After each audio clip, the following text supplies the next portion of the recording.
Our scripture reading this morning is from Ecclesiastes. For everything there is a season, a time for every activity under heaven, a time to be born and a time to die, a time to plant and a time to harvest, a time to kill and a time to heal, a time to tear down and a time to build up, a time to cry and a time to laugh, a time to grieve and a time to dance, a time to scatter stones and a time to gather stones, a time to embrace and a time to turn away, a time to search and a time to quit searching, a time to keep and a time to throw away, a time to tear and a time to mend, a time to be quiet and a time to speak, a time to love and a time to hate, a time for war and a time for peace. Yet God has made everything beautiful for its own time. Something beautiful, something good. All my confusion, God understood.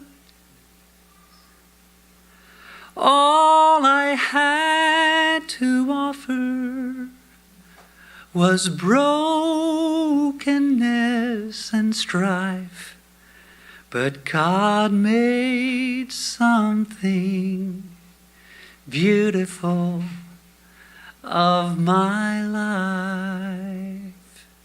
It's a great song. I've shared here before about an experience that I had several years ago singing at an event in Washington, D.C. It was one of those really hoity-toity events that included a lot of celebrities and dignitaries. And this particular event was a fundraiser for a national military-based youth reform program. So several of the top brass from the Pentagon and all over Washington, D.C. were in the room. I was on the show with people like Chris Allen and Leanne Rimes and Dale Earnhardt Jr. and a couple of the national news journalists. But my role was to spend a couple of days before the big event working with about 5 of the cadets, young men and women from all over the country who had auditioned to perform at this big event for the National Guard Youth Foundation. We spent hours rehearsing, learning parts and choreography, all so we could step out on that stage and make the disciplined, stoic military brass in the room feel the emotion and the power of once troubled teens standing on a big stage under big lights, making big music, just like the big-time singers do. After all of that practicing, the night of the show found us all really pretty nervous. All these kids had only ever dreamed of an opportunity like this. I mean, the vice president's wife was in the room, which meant I was kind of nervous myself. Every person in that room was dressed to the nines, especially the military people. There was not a wrinkle on a uniform, and the shoes they were wearing couldn't have been shinier if they were made of glass. And not just the military folks. That room was full of some of the sharpest, most well-put-together folks that you would ever imagine. And then there was me. I got a fresh haircut just before I left town to go to D.C. I had my suit pressed. I had my shirt had been cleaned and pressed with just the right amount of starch to make it look just right. I bought a new tie and made sure that my shoes were shined and scuff-free. I was ready for the big event, just as ready as you could possibly be. Before the show, I was in my hotel room cleaning up, getting ready, showered, shaved, brushed my hair and my teeth, and everything was laid out on the bed, ready to go, when it occurred to me. Socks. Something beautiful, something good. All my confusion, God understood. All I had to offer was brokenness and strife. But God made something beautiful of my life. I even bought new underwear for that thing. But for whatever reason, it never occurred to me to invest in a nice pair of socks. I'd packed socks, but Lord knows I was pushing the envelope with my sockwear collection. The frugal side of me won't let me throw them out until they get breached. And most, if not all, of my socks were precariously close to being breached. And sure enough, just as I pulled up that left sock just past my ankle, my big toe ripped right through it. The bad news was I now had a hole in my sock. The good news was I had a pair of nice shoes to cover it up. And no one would know.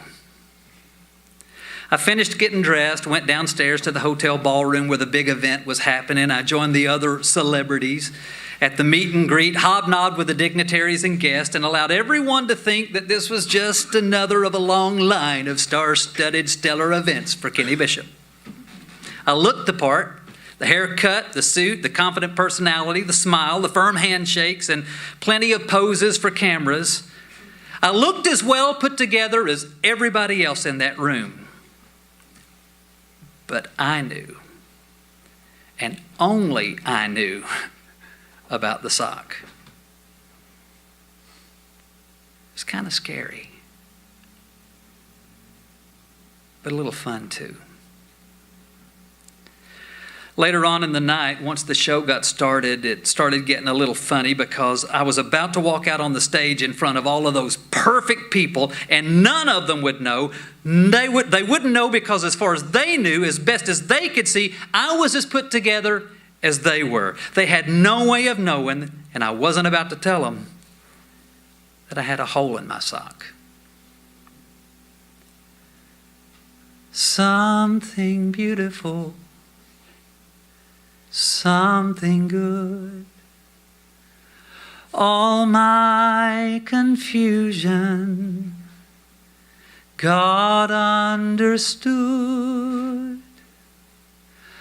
All I had to offer was brokenness and strife.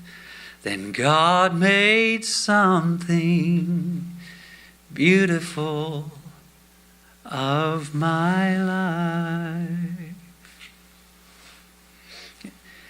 In the scripture, King Solomon spent a lot of words just sort of musing and sharing about some of the things that he's learned over the course of his very interesting life. We all know that he's often referred to as the wisest man to ever live. And he did have some pretty smart things to say. In the scripture that Cindy read to us today from Ecclesiastes, and I'm aware that it wasn't that long ago that Marsha shared some thoughts from this same passage. But in today's reading, Solomon shares some of those wisdom-laden thoughts. He said, there's a reason for everything.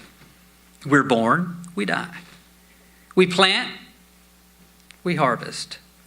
We kill, we heal.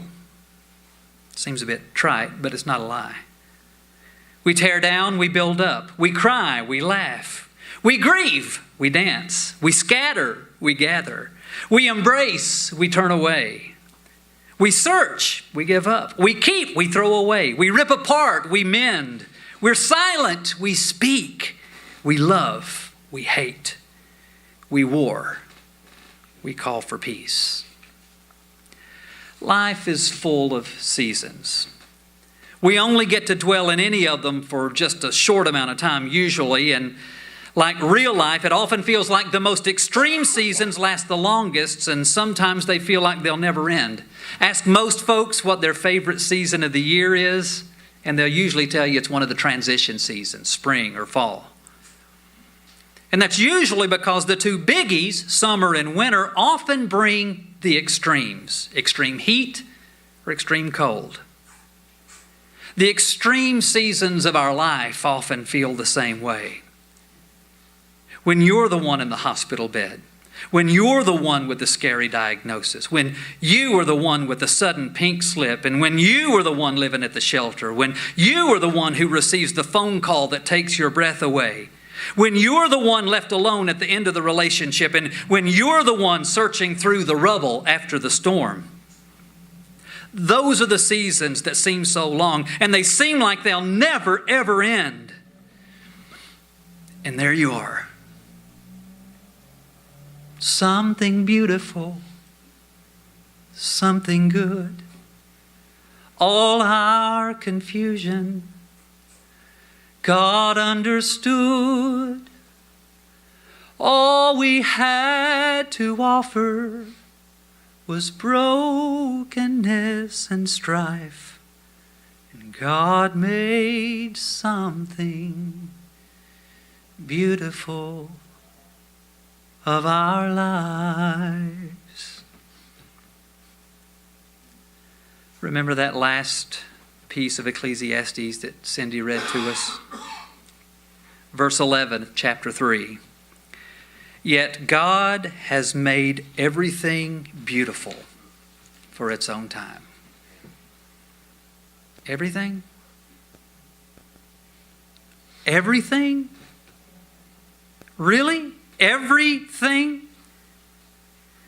When so many of us got the news this week that our friend felt the only way he could cope was not to cope, you don't want to hear that it's all a part of God's big plan. Those things are not beautiful. But do you know what is beautiful? When friends gather to support and love one another in the face of that loss. Something beautiful, something good. When in the middle of that horrible diagnosis, a fractured relationship comes back together in the name of compassion, or we find ourselves flat on our backs for whatever reason, and God shows up through friends who step up to help and to care. Selling pizza. All my confusion, God understood. When we realize that sometimes the best part about us is not the suit and the tie or the slicked back hair or the shiny shoes, but it's actually that holy sock. That's right. All I had to offer was a hole in my sock. That's what's beautiful. God made something beautiful of my life. Back to the night at the big gala in D.C. I never did confess to anyone about my secret, but I probably should have. Especially to those cadets that I just spent at least 3 days training and preparing for the big show, which went incredibly well, by the way. They rocked the house and got a standing O from everybody in the room. But they knew they were about to walk off that stage, and in just a few hours, they'd be right back in the real world of temptations and struggles and hard decisions and junk food and meat out of a can. I should have told them about my holy sock. I should have told them that there's no way to know, but there could have actually been a bunch of other holy socks in that room that were covered up by temporary polish and a little pretend. I should have told them so they would know their own value, especially in God's eyes. It's not determined by their past or their status or their title or their name or their zip code or the degree they may have or may not get or the money they may or may not have or the success they may or may not enjoy. I should have told them, if for no other reason than to show them that God can take, as a matter of fact, makes a habit out of using the imperfect, the torn, the holy to create something holy. To be honest with you, the most authentic part of me that night was probably that sock. It was certainly the most loyal piece of clothing I had on. It had been with me, and it was hidden away, out of sight. The most honest part of me was the part that no one could see. That daggum hole, as my grandpa liked to say, is a beauty.